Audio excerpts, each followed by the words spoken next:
اعوذ باللہ من الشیطان الرجیم بسم اللہ الرحمن الرحیم۔ السلام علیکم۔ آج ہم پڑھیں گے سورۃ الشورى۔ اللہ کے نام سے جو بے انتہا مہربان اور رحم فرمانے والا ہے۔ ہاں میم عین سین قاف۔ اسی طرح اللہ غالب اور حکیم تمہاری طرف اور تم سے پہلے گزرے ہوئے رسولوں کی طرف وحی کرتا رہا ہے۔ آسمانوں اور زمین میں جو کچھ بھی ہے اسی کا ہے، وہ برتر اور عظیم ہے۔ قریب ہے کہ آسمان اوپر سے پھٹ پڑیں، فرشتے اپنے رب کی حمد کے ساتھ تسبیح کر رہے ہیں اور زمین والوں کے حق میں درگزر کی درخواستیں کیے جاتے ہیں۔ آگاہ رہو، حقیقت میں اللہ غفور اور رحیم ہی ہے۔ جن لوگوں نے اس کو چھوڑ کر اپنے کچھ دوسرے سرپرست بنا رکھے ہیں، اللہ ہی ان پر نگراں ہے، تم ان کے حوالدار نہیں ہو۔ ہاں اسی طرح اے نبی صلی اللہ علیہ وآلہ وسلم، یہ قرآن عربی ہم نے تمہاری طرف وحی کیا ہے تاکہ تم بستیوں کے مرکزی شہر مکہ اور اس کے گرد و پیش رہنے والوں کو خبردار کر دو اور جمع ہونے کے دن سے ڈرو، اور جس کے آنے میں کوئی شک نہیں۔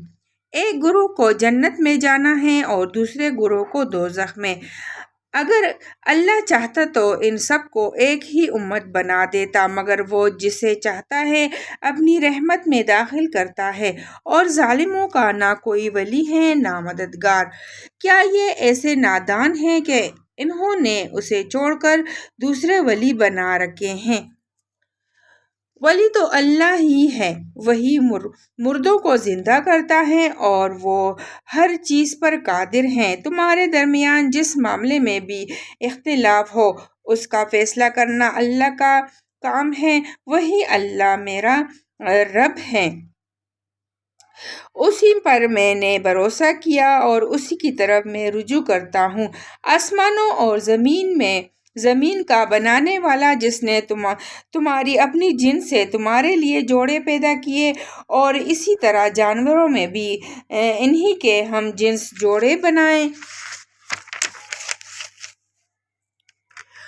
اور اس طریقے سے وہ تمہاری نسلیں پھیلاتا ہے۔ کائنات کی کوئی چیز اس کے مشابہ نہیں، وہ سب کچھ سننے اور دیکھنے والا ہے۔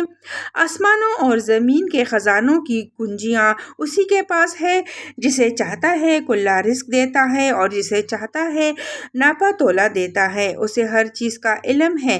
اس نے تمہارے لیے دین کا وہی طریقہ مقرر کیا ہے جس کا حکم اس نے نوح کو دیا تھا، اور جسے اے محمد صلی اللہ علیہ وسلم اب تمہاری طرف ہم نے وحی کے ذریعے سے بھیجا ہے، اور جس کی ہدایت ہم ابراہیم، موسیٰ اور عیسیٰ کو دے چکے ہیں، اس تاکید کے ساتھ کہ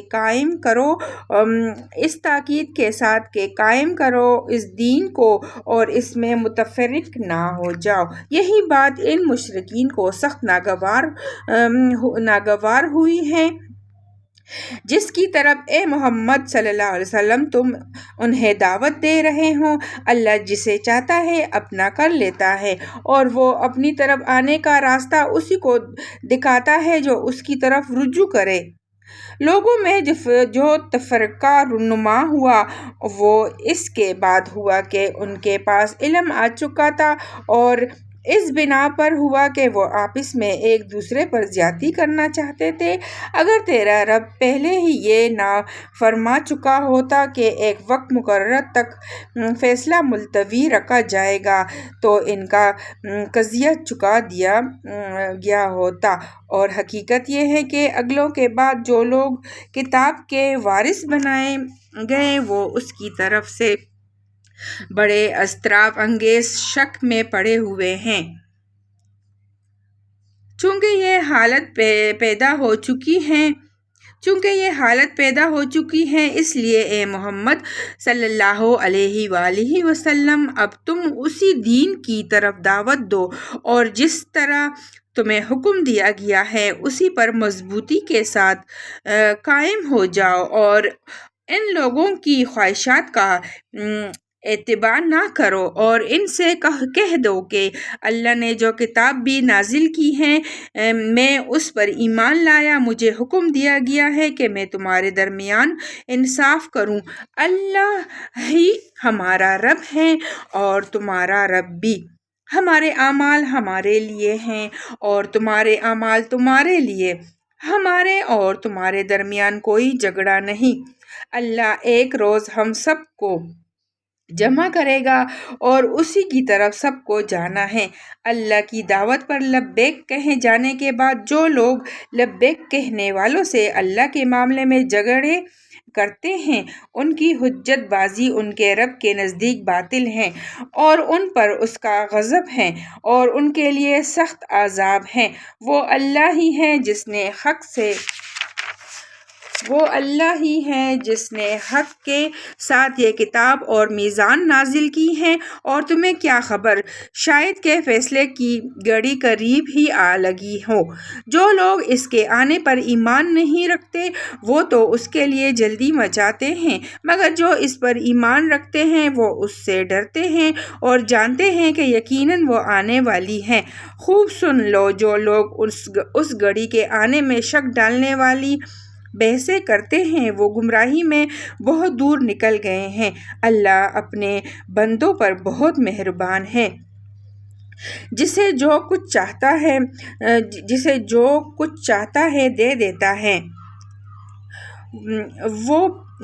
وہ بڑی قوت والا اور زبردست ہے۔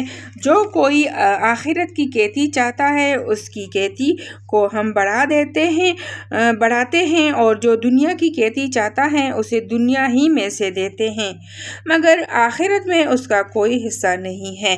کیا یہ لوگ کچھ ایسے شریک خدا رکھتے ہیں جنہوں نے ان کے لیے دین کی نوعیت رکھنے والا ایک ایسا طریقہ مقرر کر دیا ہے جس کا اللہ نے اذن نہیں دیا؟ اگر فیصلے کی بات طے نہ ہو گئی ہوتی تو ان کا قضیہ چکا دیا گیا ہوتا۔ یقیناً ان ظالموں کے لیے دردناک عذاب ہے۔ تم دیکھو گے کہ یہ ظالم اس وقت اپنے کیے کے انجام سے ڈر رہے ہوں گے اور وہ ان پر آ کر رہیں گے اور وہ ان پر آ کر رہے گا، بخلاف اس کے کہ جو لوگ ایمان لے آئے اور جنہوں نے نیک عمل کیے ہیں وہ جنت کے گلستانوں میں ہوں گے، جو کچھ بھی وہ چاہیں گے اپنے رب کے ہاں پائیں گے، یہی بڑا فضل ہے۔ یہ ہے وہ چیز جس کی خوشخبری اللہ اپنے ان بندوں کو دیتا ہے جنہوں نے مان لیا اور نیک عمل کیے۔ اے نبی صلی اللہ علیہ وآلہ وسلم، ان لوگوں سے کہہ دو کہ میں اس کام پر تم سے کسی اجر کا طالب نہیں ہوں، البتہ قرابت کے محبت ضرور چاہتا ہوں۔ جو کوئی بھلائی کمائے گا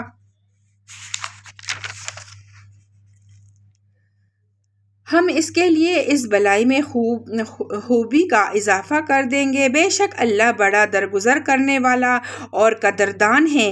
کیا یہ لوگ کہتے ہیں کہ اس شخص نے اللہ پر جھوٹا بہتان گڑھ لیا ہے؟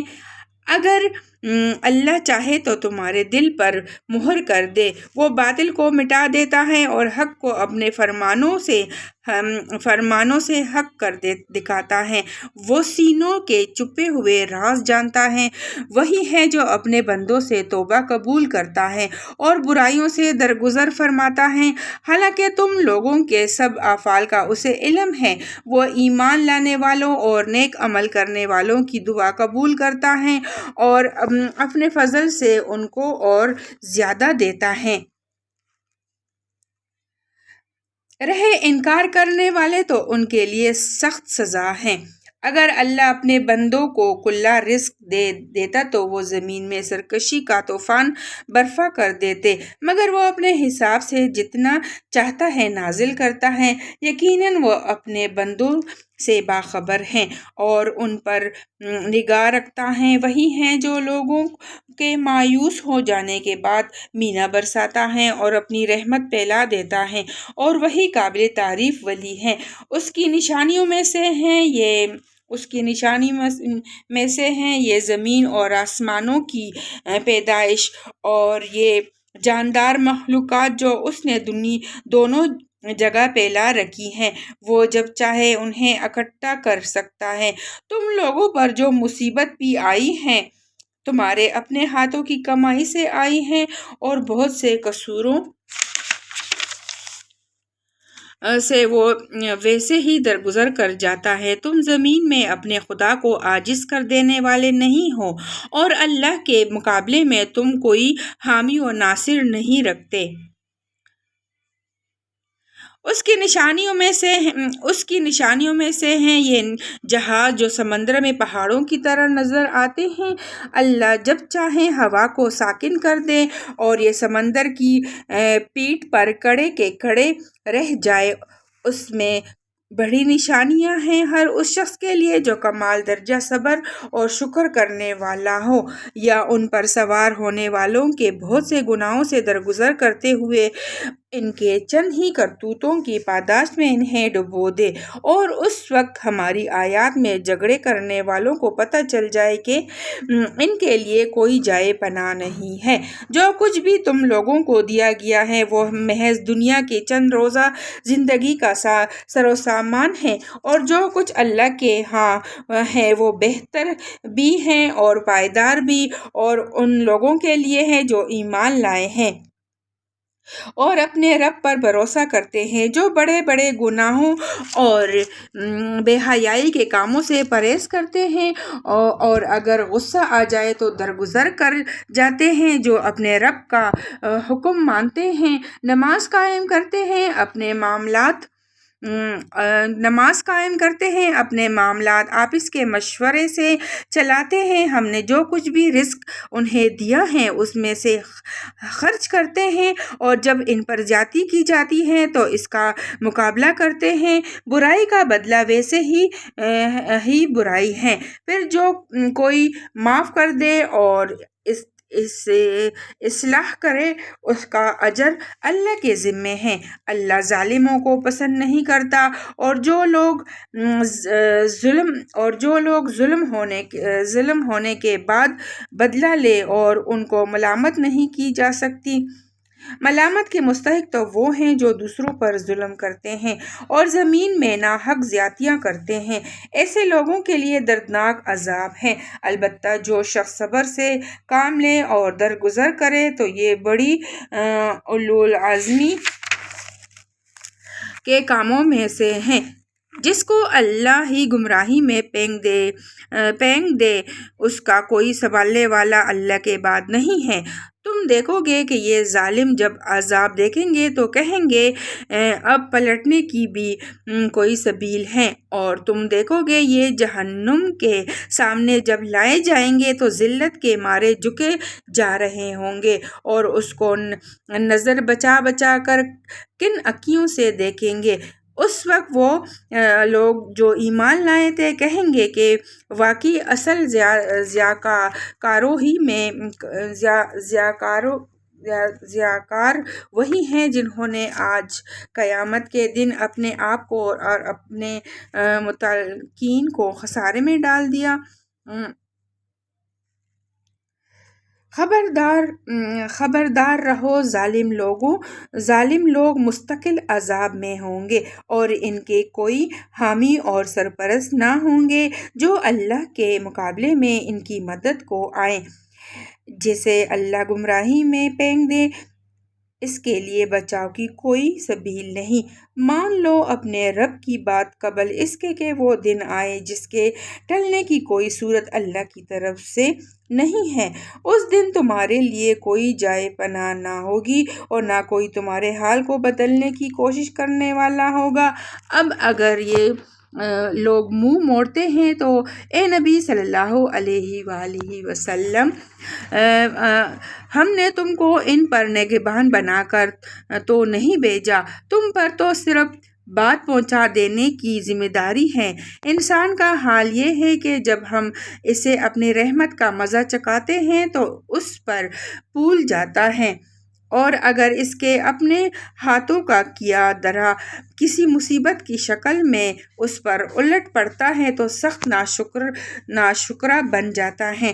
اللہ زمین اور آسمانوں کی بادشاہی کا مالک ہے، جو کچھ چاہتا ہے پیدا کرتا ہے، جسے چاہتا ہے لڑکیاں دیتا ہے، جسے چاہتا ہے لڑکے دیتا ہے، جسے چاہتا ہے لڑکے اور لڑکیاں ملا جلا کر دیتا ہے، اور جسے چاہتا ہے بانجھ کر دیتا ہے۔ وہ سب کچھ جانتا اور ہر چیز پر قادر ہے۔ کسی بشر کا یہ مقام نہیں کہ اللہ اس سے روبرو بات کرے۔ اس کی بات یا تو وحی اشارے کے طور پر ہوتی ہے یا پردے کے پیچھے سے، یا پھر وہ کوئی پیغام بر فرشتہ بھیجتا ہے اور اس کے حکم سے جو کچھ وہ چاہتا ہے وہی کرتا ہے۔ وہ برتر اور حکیم ہے۔ اور اسی طرح اے نبی صلی اللہ علیہ وآلہ وسلم، ہم نے اپنے حکم سے ایک روح تمہاری طرف وحی کی ہے۔ تمہیں کچھ پتہ نہ تھا کہ کتاب کیا ہوتی ہے اور ایمان کیا ہوتا ہے، مگر اس روح کو ہم نے ایک روشنی بنا دیا جسے ہم راہ دکھاتے ہیں اپنے بندوں میں سے جسے چاہتے ہیں۔ یقیناً تم سیدھے راستے کی طرف رہنمائی کر رہے ہو، اس خدا کے راستے کی طرف جو زمین و آسمانوں کی ہر چیز کا مالک ہے۔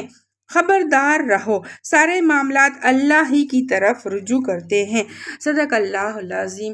اللہ تعالیٰ ہم سب کو قرآن پاک پڑھنے کی توفیق عطا فرمائے اور اس پر عمل کرنے کی توفیق عطا فرمائے۔ ہمارے چینل کو لازمی سبسکرائب کرے، لائک کرے، شیئر کرے۔ اللہ حافظ۔